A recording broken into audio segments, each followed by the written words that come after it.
ஒரு முறை ஒரு நண்பகல் வேளை ஒரு பிரபலமான உபன்யாசகர் மகா பெரியவரை சேவிக்க வந்தார்.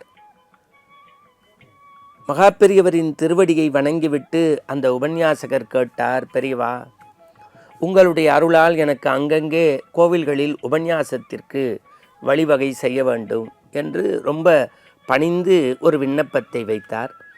பெரியவரும் செவிமடுத்து சென்னையில் இருக்கக்கூடிய கோபாலபுரத்து கிருஷ்ணன் கோவிலில் 10 நாள் பகவத்கீதை உபன்யாசத்திற்கு ஏற்பாடு செய்தார்.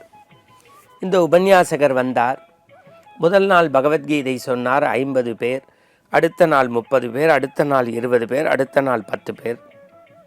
10 நாள் உபன்யாசம் நிறைவு செய்தார்.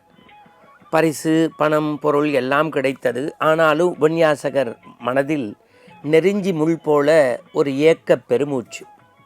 பகவத்கீதை ஒருவேளை நாம் சரியாக சொல்லவில்லையா, அல்லது சரியாக மக்கள் உள்வாங்கிக் கொள்ளவில்லையா, 50 பேரில் தொடங்கி 10 பேர் ஆகிவிட்டதே என்று மன வருத்தத்தோடு காஞ்சிக்கு சென்று பணிந்து தன் விண்ணப்பத்தை, நடந்த விஷயங்களை பதிவு செய்தார்.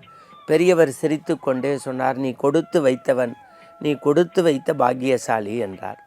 உபன்யாசகருக்கு ஒன்றும் புரியவில்லை. பெரியவர் சொன்னார், அப்பா, உலகத்தின் பரம்பொருளாகிய சின்ன சின்ன பாதத்திற்கு சொந்தக்காரன் பகவான் கிருஷ்ணனாகிய கண்ணன் கீதை சொன்னபோது அர்ஜுனன் ஒருவன்தான் கேட்டான்.